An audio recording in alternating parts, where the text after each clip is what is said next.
All right, we are Third Chance Recovery Live. It's been a while. My name is Chad Lubin. This is my co-host Jeff Dragovich. What's up, baby?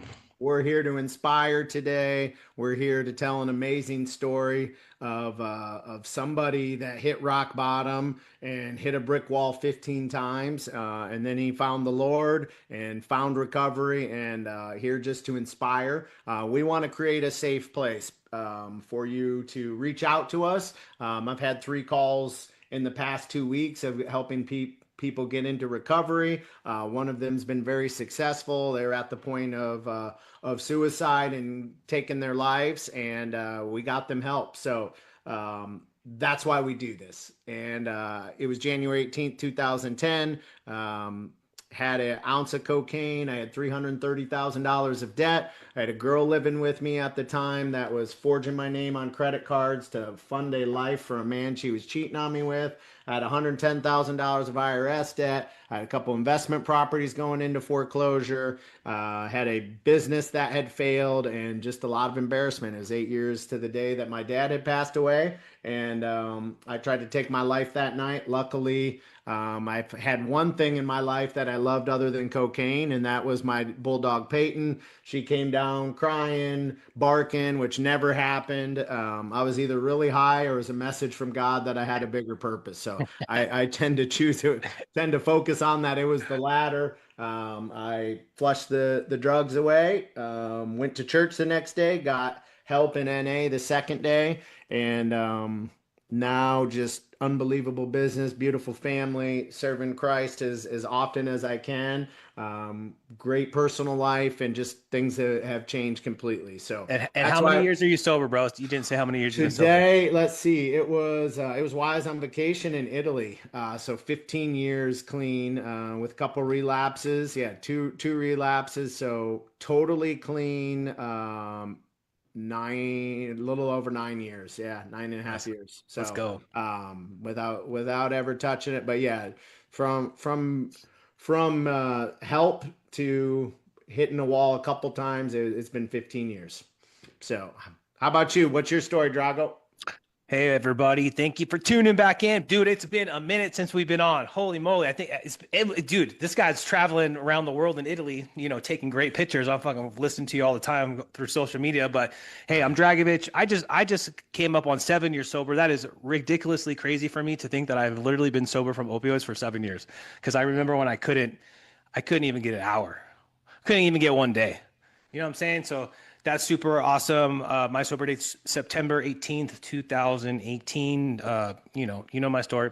OD'd in front of my kids. I woke back up and I went to an AA meeting that was called Brunch for Lunch in Vegas that I could go on my lunch break because nobody knew that I was nobody knew I was trying to get sober, right? And it stuck, and that's my story. Amen. So we call this the third chance. I've had 3 chances at life. There's usually three of us on. We're at episode 58. Derek Thomas is my favorite number 58. Who's yours, Drago? Dude, I have no idea who would be 50. Derek Thomas is a good one though, but he played for the Chiefs, so I could care two bits Uh, about that. wow.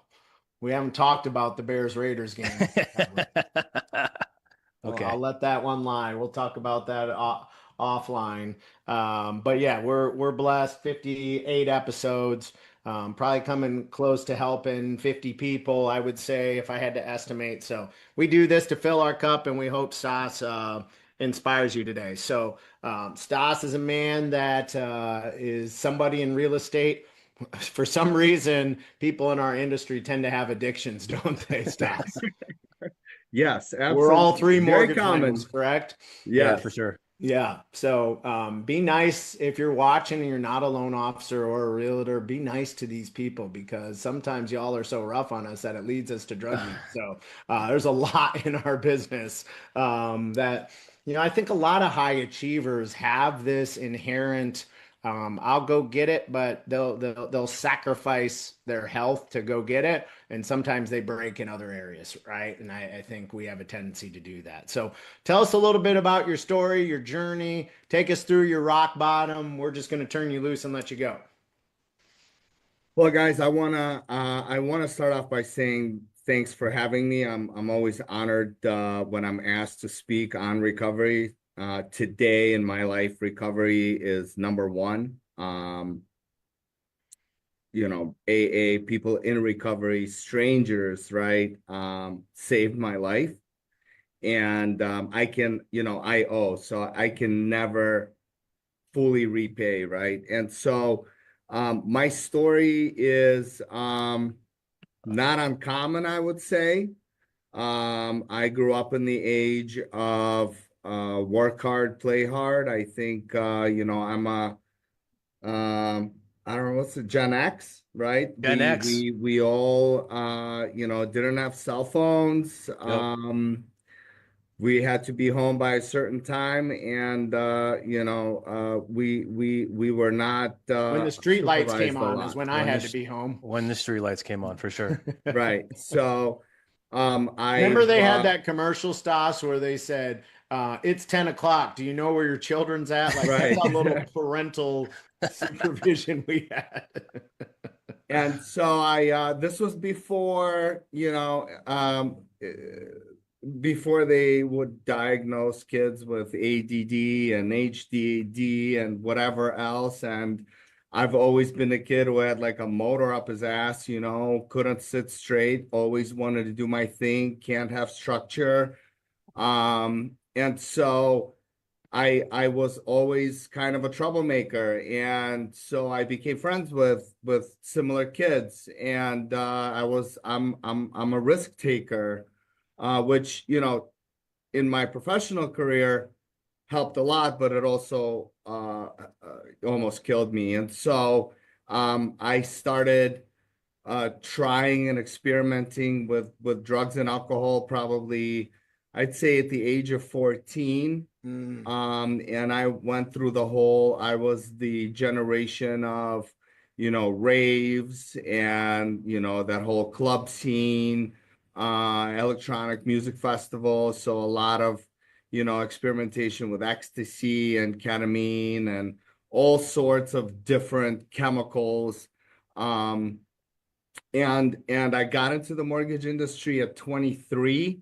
I just had like a weird moment where a friend of mine that I used to party with calls me up, and at the time I was selling monitors, and he wanted to order these super expensive big monitors, and I was like, okay, bro. And I came up to his office, and like he's like, hey, like take me down to the bank. I gotta cash my check. And he comes out of the bank and he's got a stack of money. And I'm like, what do you do, bro? And he was like, I sell mortgages. And I'm like, really? I'm like, what's that? He's like, well, come check it out. And I went up to the office, and back then, man, it was just a boiler room, right? It was just a bunch of hustlers, like young kids, just they just left the street, and started selling money. And our atmosphere in the office was literally a smaller version of the Wolf of Wall Street, right? I mean, drugs ran rampant.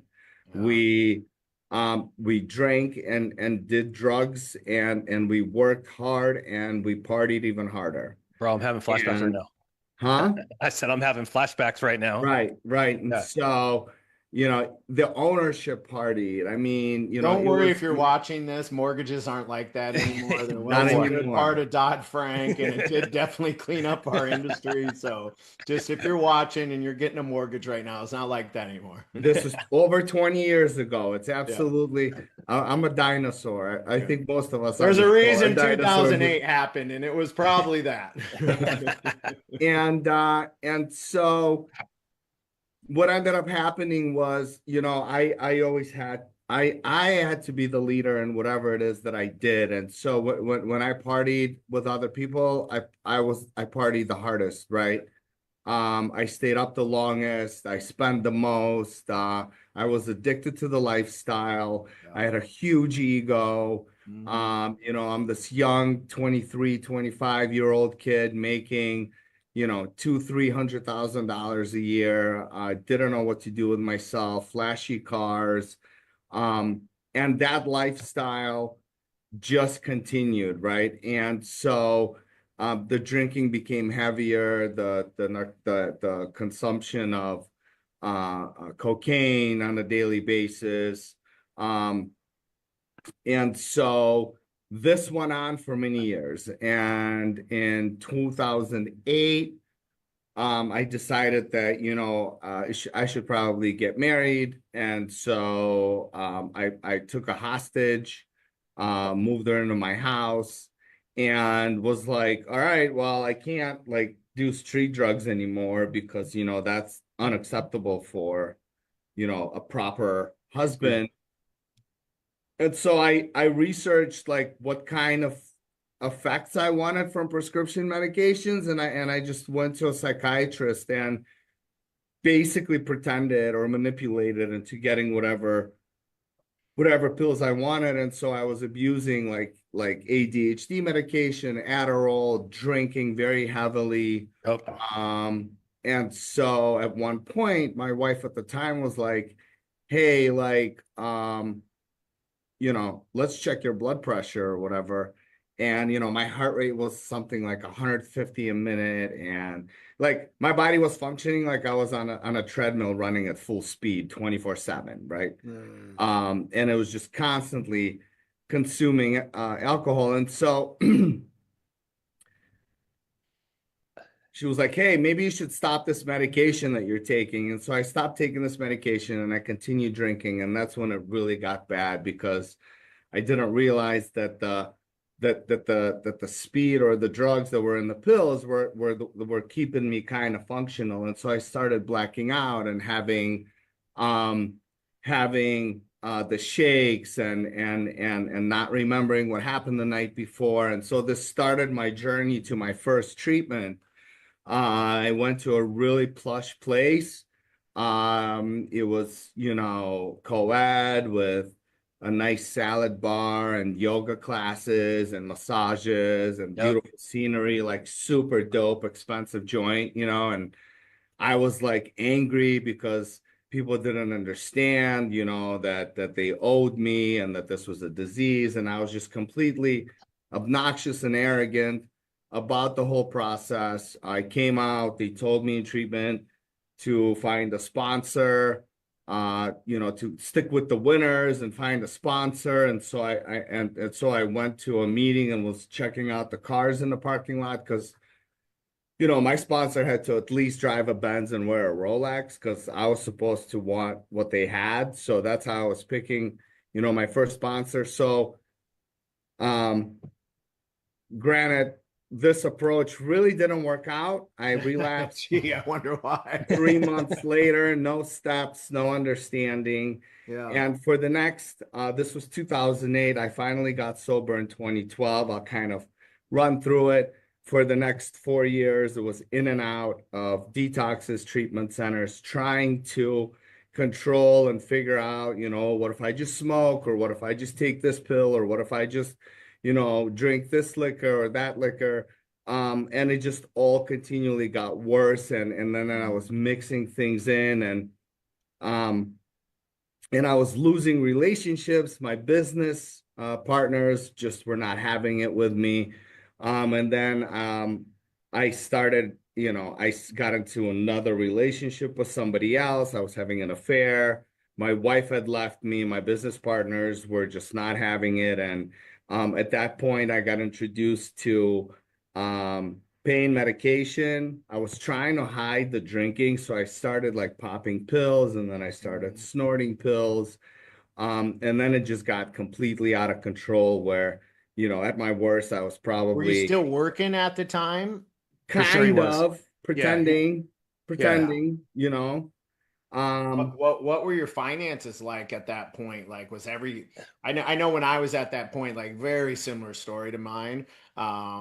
And gosh, I was doing very well, make 500,000-600,000 a year, but I was spending more to keep the party going always, right? The bottle right, service, the drugs, the nice cars, the house, right? And it looked all, I called it a rapper's lifestyle, right? It's like a rapper's lifestyle. You're trying to portray this image and you're not sensible enough to even do a budget or look at your money, and all you care about is the party keeps going. Is that kind of how right, it was?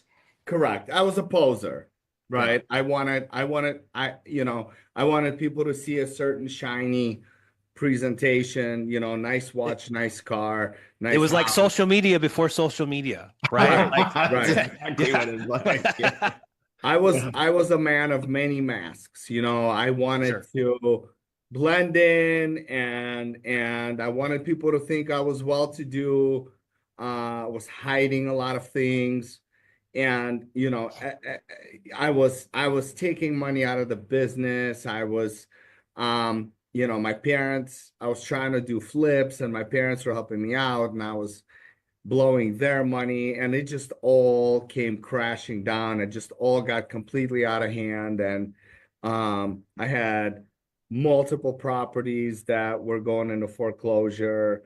My business partners were like, hey, dude, or actually corporate just came down and said, we can't continue to have this because I was coming to work just completely obliterated and you know it Mm. was obvious I was puffy I was you know so the So company epic downfall. So my question for you is like when you so we I did the same thing, right? Super crash. Like I didn't have a business at the time. Like I was stealing money, embezzling money from family members, right? And so my question for you, like when it got to that point where you're like, all right, I'm gonna go back into rehab, like I'm always curious, like what clicked for you? Like you're like, okay, I'm gonna do this again. All right, sweet. Like same what do they say, the definition of insanity? You do the same thing over and over, right? Same thing, you go, you're like, all right, this is all I know, I'm gonna go to a meeting. Like what was it for you that was like yeah ding? I have a cool story it's very interesting so at this point I'm trying to get sober I have a sober friend that lives with me I had a real bad altercation with this new woman that I was dating. She was pregnant. There was police involved, and I had to go to court in a couple of days for this charge that I had.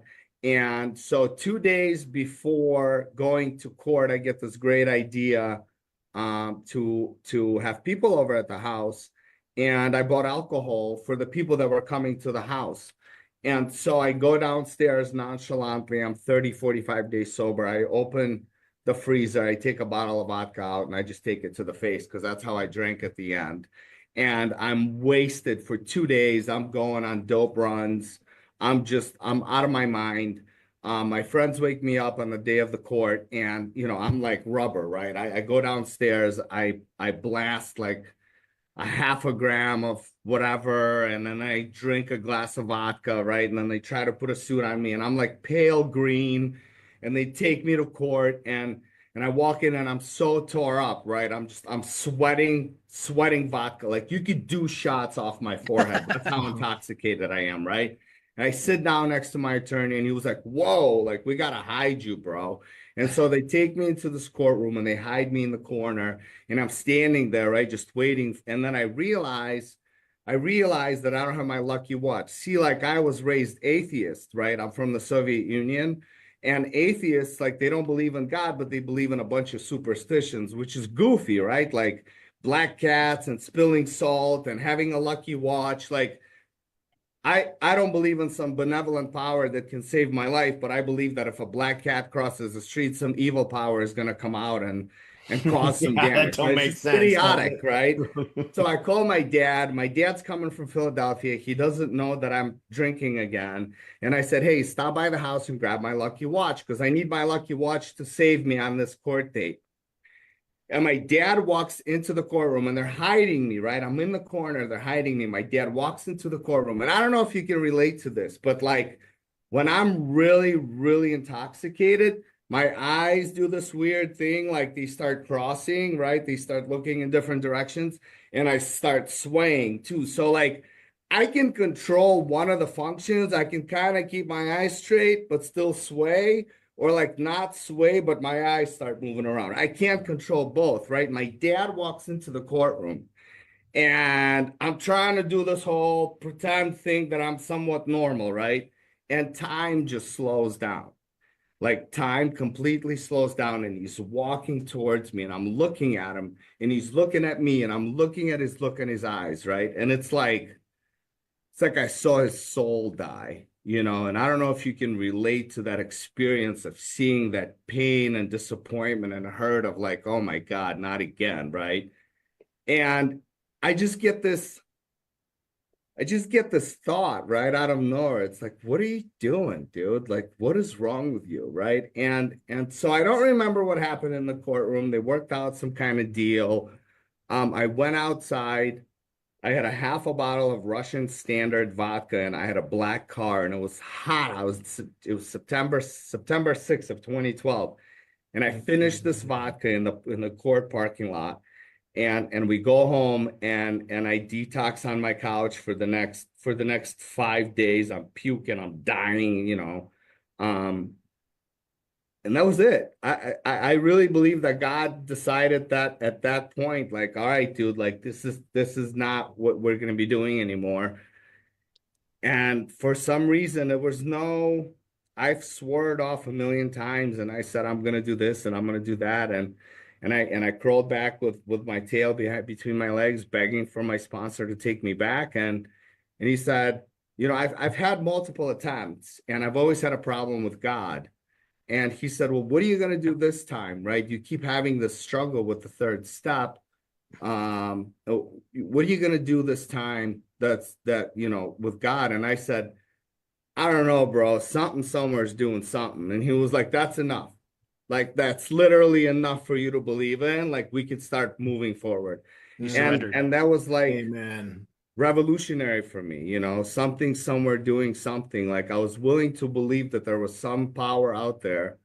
And then I had to surrender, and that was, I made a commitment. I said, I'm like, whatever I got to do, man. Like, I no longer want what I have. I kept trying to salvage whatever it is that I thought that I had. And I was like, that's not the life that I want. And I just committed, I did whatever I was told, whether I liked it or not, whether I understood it or not, or whether I agreed with it or not. Like, nobody explained things to me. They were like, you have to do this. Surrendered to your higher power. That Yes, was sir. the difference.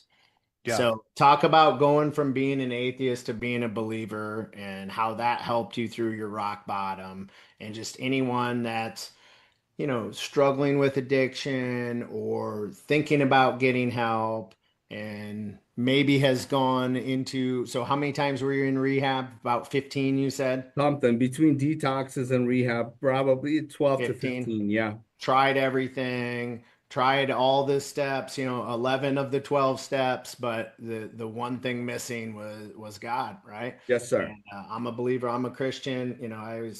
I always say this, I hope you believe in my God, but if you don't believe in something, so you have something to hold on to when things get heavy, right? Because Right. you will need it in life. And especially if you're in addiction, you need somebody to hold on to that's a little bit stronger than you, that has a bigger purpose than you have the strength for. And I can't think of a time that you're weaker than when you hit that rock bottom and you hear that voice. It's truly a voice. Like I joke at the beginning, like I was either really high or my bulldog was talking to me or crying, but I know it was God. Like you just know, Right. it's a feeling.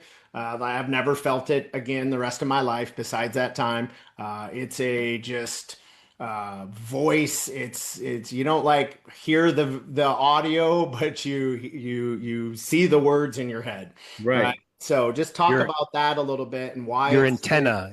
This is what I say. Like yeah, yeah. you finally you have an antenna in your Is it antenna. Hindus that believe in the third eye? Like there Yeah. is something there, Yeah, I and think so. I believe, I've been talking about this a lot, and we're working really hard on in my world. I coach and consult professionals, mortgage lenders, and we're working really hard on vision right now. I say, hey, vision isn't just now of what you want now. It is your legacy is your soul. Your soul and your spirit is forever. It's forever. So your legacy isn't just your vessel here on earth. It's who are you going to be when you get to heaven? Who are you going to be wherever you think you go, right? And working on that now, that's all a part of this. So just talk a little bit about that journey and how it helped you, and just any words of encouragement with people that think there's a God out there but don't really know how to take the first step. Well, for me, I had to try pretty much everything. I come from a long line of doctors, and I did, psychiatrists and therapy and this and that and sweat. I mean, whatever you can think of, just not to do your recovery the right way, just not to believe into a God, right? And so my journey of discovering God was a mix of um the willingness to stop questioning everything, boxing with everything, just kind of, okay, I'll accept it on face value. Okay, you want me to do this? Fine. Okay, you want me to do that? Fine. And some at some point, um, somebody said, well, if you want to find your higher power, look in the rearview mirror. Look at the coincidences that had to take place, the people that were put in your path, the experiences that you had, and tell me that there wasn't something involved, Mm. in this journe, There's not and someone looking out for you, then how did all these things happen? Right. right. And it was just um I've had multiple, I call them God moments, right? These spiritual, like your mind just completely opens up and lifelong ideas and beliefs just get replaced by something completely new. Which were very humbling moments of, realizing like, hey, like you caused a lot of damage, and like people are giving you opportunities to repair and mend the things that you broke. And you can't expect others to do that for you if you're unwilling to forgive and you're unwilling to see another person's situation. And so it was um these humbling experiences that brought me closer to an understanding of what living in gratitude and trying to understand your maker, right? My maker. I'm trying to build a relationship with my maker, and that doesn't necessarily mean that I'm here to please human beings and their perception of what I'm supposed to be. But I realize that as long as I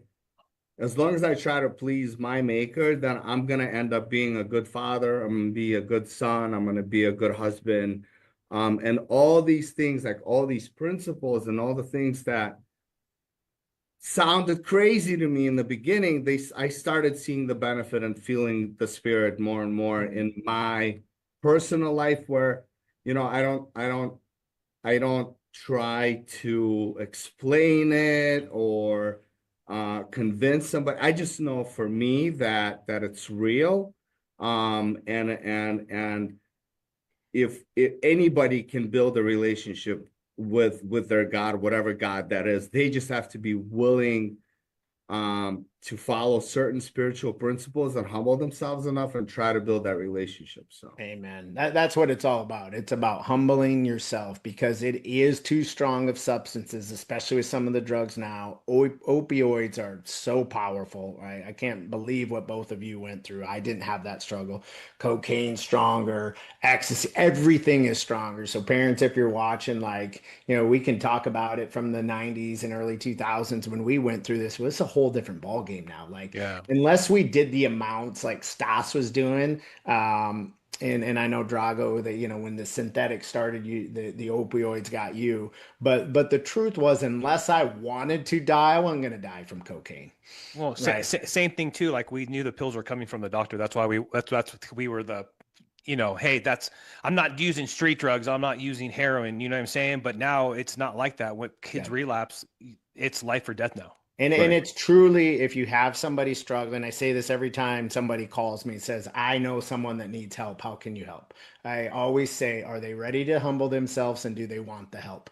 Because if they don't, now you can force that on them. Their interventions do work. We've had Dave on from Vegas Stronger. He's been on the show Intervention, right? It does Yep. work, right? There are times you have to force your loved ones into rock bottom. There are times you got to have consequences. There are times you got to stop enabling, right? But the true step is you have to humble yourself, right?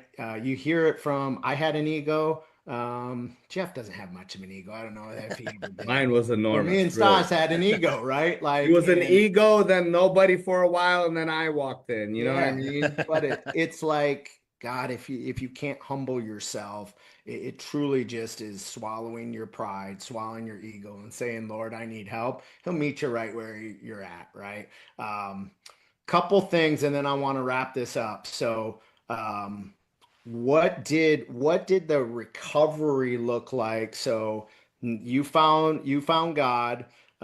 You started to work the 12-step program. How did that go? What was kind of the aftermath? And then just give some inspiration of where you're at now, because I know you're a monster in this industry and you've been very successful since your recovery. So give some of our listeners some hope of what their life can look like after recovery, because that's what we're here to do. Is the three of us were broken. We were all at rock bottom. Probably the truth is neither of the three of us should even be here, right? And it's not to brag or impress you, but we've all built amazing businesses, plenty of money in the bank, great lifestyle. And we would have never dreamt, I would have never dreamt that in 2010. I didn't even think it was possible, right? That's not just a money thing, and that's not just a success thing. That's a happiness thing. That's a joy thing. That's how I help other thing. It's much more than that. So just talk about that a little bit, Stas. So after that moment, I got sober. I was 3 months sober when my son was born. I was able to make amends um to the woman. We got married. She's in recovery. She's got a little bit more time than me because once she got pregnant, she stopped, everything. We spent a lot of time and a lot of work on our relationship and, our separate recoveries, but our family relationship. Um, about 4.5 years after we got married the following year, and then we had another son, um, about 3 years after that. So we have two beautiful boys. My children have never seen me high or drunk. Good for you, bro. Um, That's beautiful. and I mean, the oldest grew up in AA rooms, it was between me and her, bringing him, like he was a little tiny, I mean, literally like 3 days old at a Yeah. meeting. So we have a sober home. They both know about alcoholism, and we really don't hide our past, and we talk about it. But I can't really put into words um how blessed my life is. It wasn't without a lot of work, I believe, for both of us, because two alcoholics trying to figure it out in the same house. But we went through it. We did counseling at a church. We did our separate, work with our sponsors. And now it's just, my wife's in law school now, her third year of law school. Amazing. Um, our kids have good grades. They're good boys. Our families, I bought my parents cars this year, both of Nice. them. So it's just like I can't even put into words. Like we're extremely blessed. This is all a gift. Yeah. All credit to God, 100% of the time. Like, I wake up every morning, I pray, and I have to pinch myself often to just understand. And the cool thing about it is, um, like half my office got sober, right? Like, I carry these principles and I lived a certain way, and I got these young guys that want to compete with me, and I'm like, well, you can't compete with me because I'm sober and you're not. So I'm already, I'm operating at 125% and you're at 32 twice 2 days a week, like so there's no way you're gonna win. Yeah. And I've had these guys make bets and get sober, stay sober. We have a killer gym in the basement. So it's just a much healthier lifestyle, a lot of gratitude.